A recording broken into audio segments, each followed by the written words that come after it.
All right, today we're on a quest. We're trying to find the perfect amplifier. And not just any old amplifier, but that one special component that can really be the heart of a high-end audio system, the thing that truly makes the music come alive. So let's get into it. So here's where we're starting. We've got this beautiful, dedicated listening room and a pair of absolutely world-class speakers, the Bowers & Wilkins 803 D4s. Now, these speakers are incredibly detailed, but they're also pretty demanding. So the mission, really, is to find an amplifier that can just make them sing. And yeah, that's the real challenge, isn't it? The market for high-fidelity amplifiers is just massive. You've got countless brands, all these different technologies, different design philosophies, all of them competing for your attention. I mean, it can be totally overwhelming. To really wrap our heads around this, we need to look at the entire amplifier universe. It's this wild place filled with everything from affordable little heroes that punch way above their weight class, all the way up to these legendary components that cost more than a luxury car. So let's try to establish some kind of baseline here. You can actually get into the game with a surprisingly capable, feature-packed amplifier for a pretty reasonable price. For example, for just over $500, an amp like the Weem Amp Ultra can give you streaming, a high-quality DAC, and enough power to get a really great system started. It's a fantastic entry point, no doubt. But then you have the other end of the spectrum. The cost is no object, pinnacle of engineering pieces that seem to exist in a completely different reality. Yep, you are seeing that right. That is the price for a reference level tube amplifier like the VA Statement 450 IQ, a single component that costs nearly $250,000. And this just perfectly illustrates the absolutely massive range we're navigating here. This path from entry-level gear all the way up to these reference exotics, it's a journey, right? It's one that a lot of audiophiles take over a lifetime, always chasing that next level of performance, that deeper musical connection. And each step up the ladder offers a pretty big jump in refinement, power, and, well, usually the price. So when you're looking at a market this complex, you can't just swing it. You need a methodical approach, some kind of framework to cut through all of the noise and find the right match for this specific system in this specific room. Now, what's really interesting here is the weighting. We're breaking this whole decision down into 3 main criteria, but they are absolutely not created equal. A full 50%, half the entire decision, rests on just one thing: speaker synergy. Speaker synergy is, well, it's everything. It's not about which amp is best in a vacuum. It's about which one is the perfect dance partner for these specific Bowers & Wilkins speakers. Does it control their bass? Does it smooth out any potential harshness in the treble? Does it really let their strengths shine? Next up, and this is a huge one at 40%, is musical involvement. This is the magic factor. Does the amplifier make you tap your feet? Does it give you goosebumps? Does it actually connect you to the emotion of the performance, or does it just sound like a collection of really good hi-fi specs? And finally, way down at only 10%, we've got features and specs.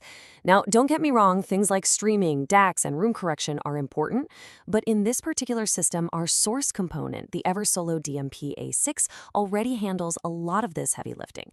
So the key is redundant features just aren't as valuable to us. So this framework basically leads us to a huge fork in the road when it comes to system design. Do we go for a minimalist, pure signal path? Or do we opt for a convenient, feature-packed, all-in-one solution? They're really 2 very different paths to audio nirvana. So on one side, you have the pure power approach. This is where the Eversolar source acts as the brain of the whole operation. It handles streaming, digital to analog conversion, volume, and it just sends a clean signal to a simple, powerful amplifier. On the other side, the all-in-one integrated amp becomes the system's hub. It takes over all the processing, including powerful room correction. It's that classic trade-off, purity versus processing power.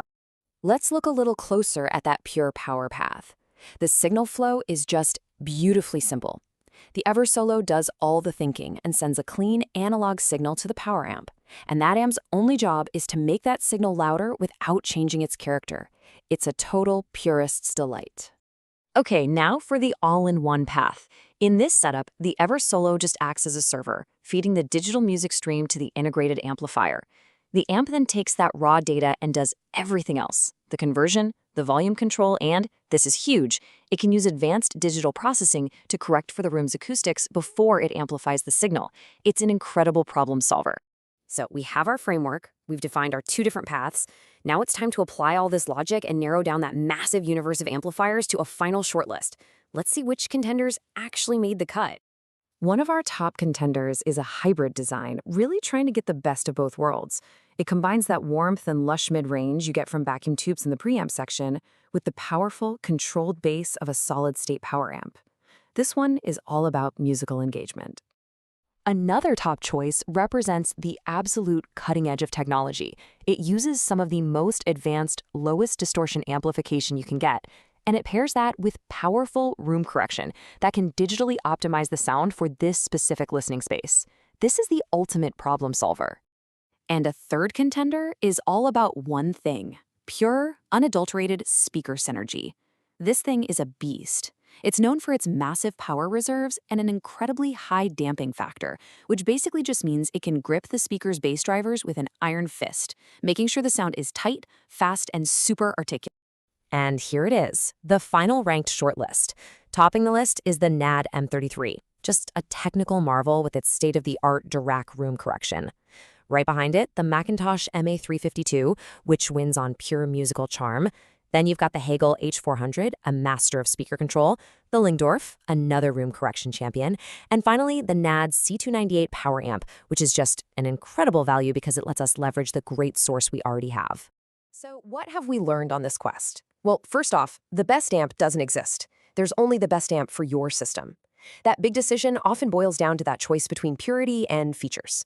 And you should never, ever underestimate the power of good room correction. It can be an absolute game changer. But above all else, synergy is king. And this really brings us to the final thought. After all the analysis, all the specs, the features, and the signal paths, the ultimate question still remains. Are we chasing technically perfect sound reproduction, or are we simply looking for a more perfect emotional connection to the music that we love?